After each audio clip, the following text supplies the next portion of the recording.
All right, Shabbat Shalom, ladies and gentlemen. Welcome back to another sermon here at Nazarene Way Church. And before we begin, of course, we're going to have to observe the conventions that James the Just, James the brother of Jesus, observed, which is, he put on a head covering.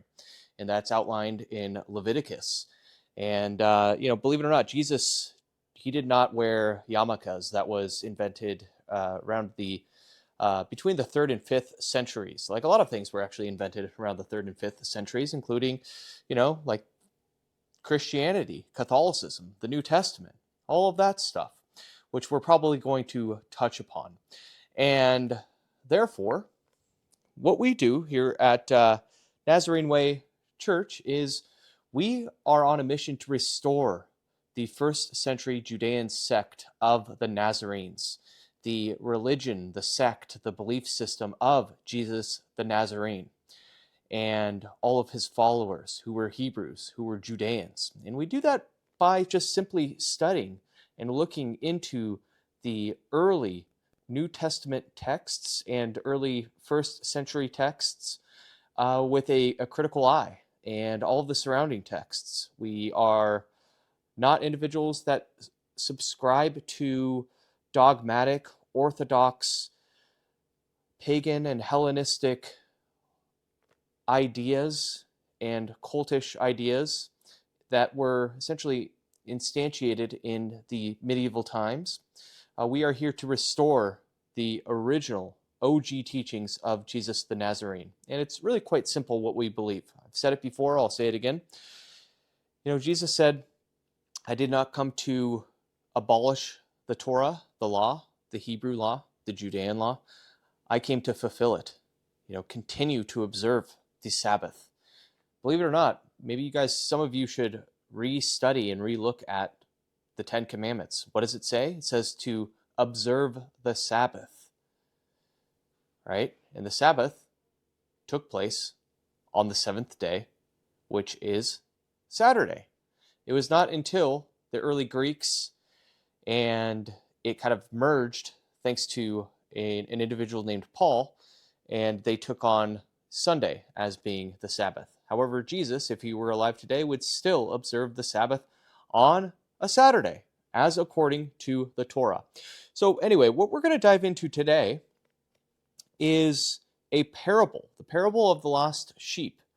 And the reading that we're going to be doing is from the Hebrew Gospel of Matthew. Now, this is a unique text, and it's special because, unfortunately, we do not have the texts that Jesus and his followers, at least his followers, used after the death of Jesus, such as, James, the brother of Jesus, and all of his disciples that walked with Jesus. And that is a text known as the Gospel of the Hebrews. And there's also some branches of that. There's, some variations, perhaps, such as the Gospel of the Ebionites, the Gospel of the Nazarenes, the Gospel of the Hebrews. And they're also known as like the Jewish Christian Gospels as well, is what some scholars refer to them as. Now, there was something interesting that happened in the 14th century. And that was a man, who I'm going to open it up to properly pronounce his name. A man named, it's either spelled Shem Tov in some cases or Shem Tov. He was a Jewish rabbi in the 14th century that in his collection, he had a Hebrew Gospel of Matthew. And we know that the early Nazarenes, the earliest followers of Jesus, who walked with Jesus. I'm not talking about individuals like Paul who never met Jesus and claimed to see some, apparitions, some white light of Jesus 7 years after the death of Jesus on the road to Damascus, even though there's even contradictions on when or if he even saw Jesus on the road to Damascus, if you read the Acts of Paul, which is an apocryphal text. Anyway, going back to this. There was a text discovered in the 14th century in the library of a rabbi named Shem Tov. And it was a Hebrew Gospel of Matthew. And when scholars began studying this, they noticed that this wasn't just a mere translation of the Greek text, the Greek New Testament, or the Greek Gospel of Matthew into Hebrew. There are signs and interesting indications that perhaps this Hebrew Gospel of Matthew relied on a Hebrew or Aramaic source as the Gospel of Matthew. There are interesting differences between this Gospel of Matthew versus the Gospel of Matthew that you find in, the canonized Catholic Bible or the Catholic text. For instance, at the very end of the Hebrew Gospel of Matthew, there's none of that strong language such as you must go and baptize and make all nations Christian, right? That type of text. This one ends very, very differently. It isn't as there is not that evangelical essentially message that, hey, you must make disciples of the world. And that was so that's one difference. And there's a lot of other some smaller differences in here. And I was just reading one today that I'll be pointing out during our reading. And what I have done, if you're wondering, you're like, okay, how do I become a Nazarene and break away from the pagan Hellenistic, kind of cult religion known as Christianity or Catholicism? What actual text, what canon, what Bible do I follow? It's really quite simple. Ask yourself, what Bible, what text did Jesus the Nazarene ascribe to? What did he follow? Well, he followed something known as the Hebrew Bible. So first and foremost, this is the Hebrew Bible, all three of these books, okay? All three of these books make up the Hebrew Bible, otherwise known as the Tanakh. Now, this first book, they are 5 books of Moses. This is known as the Torah, the law, the laws of Moses, right? A lot of people get that confused. They think, oh, the Torah is the Old Testament. No, the Old Testament is some medieval 3rd, 4th, 5th century inventation from some patristics, from some individuals that were Hellenized Greeks, Romans, pagans, had some influences, and they decided to sit down one day and define a list of books that comprised a New Testament, and they called this the Old Testament, which is actually a very, very beautiful text with so much rich history. It's really sad that by modern day Christianity, it's kind of been castigated to this second-tier text called the Old Testament. Anyway, the first book is the Torah, the laws of Moses. Then we have the prophets, okay? And then we have the writings, like, Proverbs and things like that. So if you want to essentially follow and have a canonized text to follow in the ways of Jesus the Nazarene, it's really quite simple. You just use the same exact set of books that Jesus used, which is this. Second, and this is what I have done, is we know that the earliest followers of Jesus used the Gospel of the Hebrews. And the Gospel of the Hebrews is essentially the Gospel of Matthew, minus the first 2 chapters. So what I have done is I have taken the Hebrew Gospel of Matthew, and if you open it up, you can see I have, with essentially a razor blade, I have cut out and removed the first 2 chapters. And that gives us this Hebrew Gospel of Matthew mixed with the Tanakh, the Hebrew Bible, the best representation of the earliest texts that the earliest followers, the people that walked with Jesus the Nazarene, would use. All right? So, anyway, what we're going to do today is we're going to have a nice little reading of a well-known parable that Jesus the Nazarene spoke about. And this parable is referred to as and called the parable of the lost sheep. And it comes from Matthew 18, chapter 18, verse 10. And it is this: "Take heed, lest you judge one of the small lads. I say to you, their angels always see the sons of my Father who is in heaven. And the Son of Man has stopped saving the enemy." Here's what's interesting. When you read the Greek version of Matthew, for some reason, in many translations, there is no Son of Man. Yet, when you read the Hebrew Gospel of Matthew, which shows indications of being even truer to the source of the Semitic source of either Hebrew or Aramaic, you find the term Son of Man. That is what Jesus referred to as himself. A lot of people think, oh, he self-proclaimed himself as Son of God all the time. No, he referred to himself as Son of Man. And you don't find this in some of the Greek texts for this specific verse. All right, he says, "What is your opinion? If a man has 100 sheep and one of them runs off, will he not leave the 99 in the mountains and go seek the one which has strayed? If he should find it, truly I say to you, he will rejoice over it more than the 99 which did not go astray. Thus, my Father who is in heaven does not wish that any of these lads should be lost." Now let's talk about this. This concept is that if God is the shepherd and he is in the hills and he has 100 sheep, if one goes astray, he leaves all 99 to go search for that one. Now, if you have ever studied utilitarian ethics, you will hear of a problem called the trolley problem.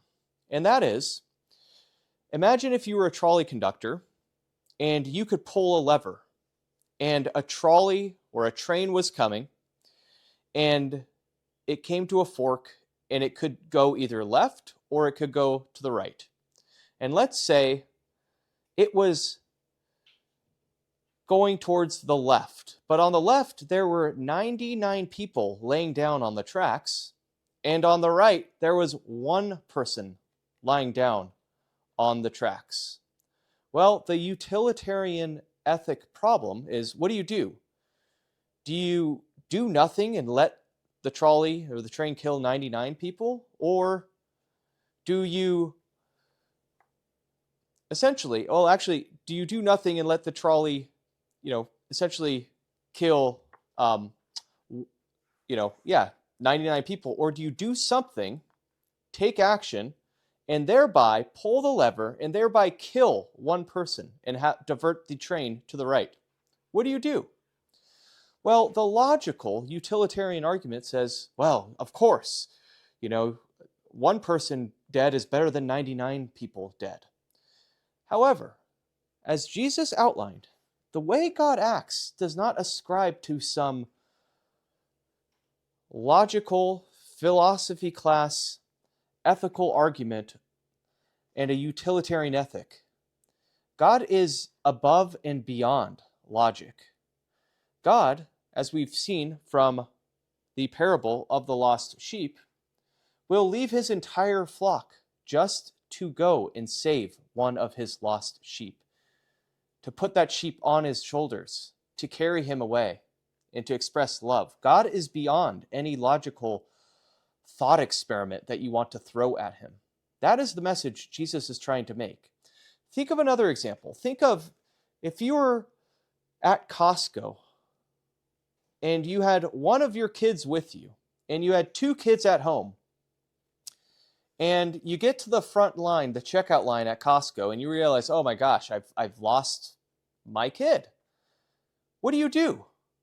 You go out, you panic, you call the front area and you say, help me find my lost child. You do everything. You don't say, you know what? Oh, it's fine. I've got 2 other kids at home. I'm just going to go home. It's inconvenient. No, you freak out and you do everything to find that one lost child, right? That is the point Jesus is trying to make. That is how God acts. He does not act in terms of some utilitarian, ethic, logical argument. He is above and beyond. There's the physical world in which we can sit around and pay some high-priced Ivy League school, university, $50,000 to $80,000 a year to, essentially be taken through some crazy utilitarian ethic logical exercise, right? That's in the physical world. God is above the physical realm. The Greek word for above means meta. He is metaphysical. So he is beyond. He defies logic. He goes after the one lost sheep. And I want you to pay attention also to something that Jesus the Nazarene, the Son of Man, uses in this example. He does not say, hey, there's 99 Israelites and one of them goes missing. There's not 99 Israelite warriors and, a great one named David goes missing, right? He uses sheep as the subject of this parable. Why does he use sheep? Well, let's think about sheep, for instance. They're not courageous. They're not the smartest of animals. They're docile. They're loving. They wander around. They're almost helpless. They are lost. And the reason he uses this and sheep is to display and to show something that I think is important that a lot of people overlook. And that is, in this example, it's not about that lost sheep finding God, finding his way back to the Father. It's about letting the Father find the lost sheep. Which means this, perhaps there's one of you watching that maybe feels like he or she is a lost sheep. It's not that you need to find God. It's that you need to let God find you.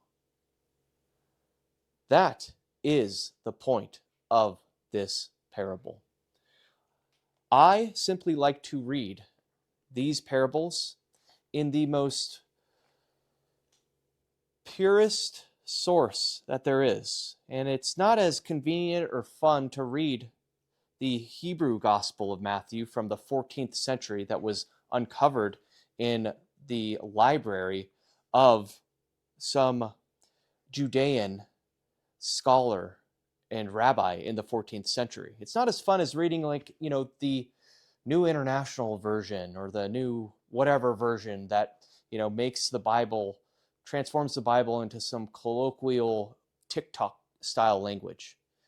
I like to read it in the purest sense, in the purest setting, and in as close as possible that we can muster to the original Hebrew translation of the Gospel of Matthew. So I invite you to, if you want to read a set of texts closest to the set of texts that Jesus the Nazarene observed and used and his immediate followers that walked with him used, simply by, and this book took me it took a long time for it to arrive. Okay, this one is the Hebrew Gospel of Matthew by George Howard. And you can also watch a fantastic background and summary of the Hebrew Gospel of Matthew by George Howard by searching the Hebrew Gospel of Matthew and James Tabor on YouTube. James Tabor is a scholar that discusses the background and context of this book at length. So what I recommend you do, if you want to essentially read the set of texts that Jesus' earliest followers that walked with him, the earliest disciples had, then buy this book right here, the Hebrew Gospel of Matthew, take a razor and cut out the first 2 chapters, because those were prepended later on. It's what we believe, according to the Gospel of the Hebrews. The Gospel of the Hebrews was the Gospel of Matthew minus the first 2 chapters. And we know that thanks to patristic church fathers, patristic Catholic church fathers, such as Epiphanius. And take out the first two chapters, the Hebrew Gospel of Matthew, and get the Tanakh. This is a fantastic version of the Tanakh by Robert Aller, who literally, there's like this much text on the page, and then the other set of text on the page are footnotes of Robert Aller, who essentially footnoted and provided context and insight for every single verse in the Hebrew Bible, which is a really profound human scholarly feat. And that's really it. With these two texts, I think you can re-fall in love with the Hebrew Bible, with the same exact set of texts that drove Jesus's life. Now again, the Hebrew Bible, we'll recap, is composed of 3 sections. On the far left, we have the 5 books of Moses, otherwise known as the Torah, the law, right? Then we have the prophets, and then we have the writings. Remember what Jesus said in the Gospel of Matthew, right? He said, I did not come to abolish the Torah, which are these 5 books, right? Right here, right? I came to fulfill it. So through the Hebrew Bible, through the Tanakh, and through the Hebrew Gospel of Matthew, minus the first 2 chapters, which we know are likely prepended later on.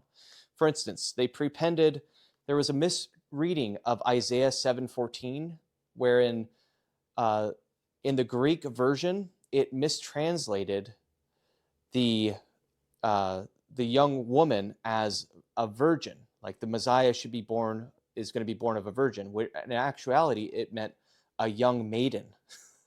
So due to that mistranslation, there was some later prependages to write in a whole story about a virgin birth. That was chapter 2 of the Gospel of Matthew, which is missing from any of Paul's writings, which are some of the earliest writings about Jesus the Nazarene, ironically.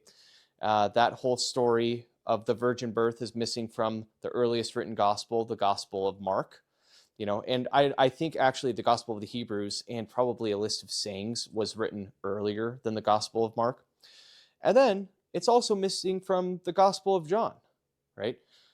The only places that you find that virgin birth story are in the Greek version of the Gospel of Matthew and in the Gospel of Luke, right? Who also did not know or walk with Jesus the Nazarene. Luke was essentially the secretary and fanboy of Paul. So anyway, that gives you a nice little overview of how you can create your own set of texts that most closely resembles that of the disciples that walked with Jesus the Nazarene. Anyway, peace and love. Hope that you got something out of this sermon. Shabbat shalom, and I will see you next week.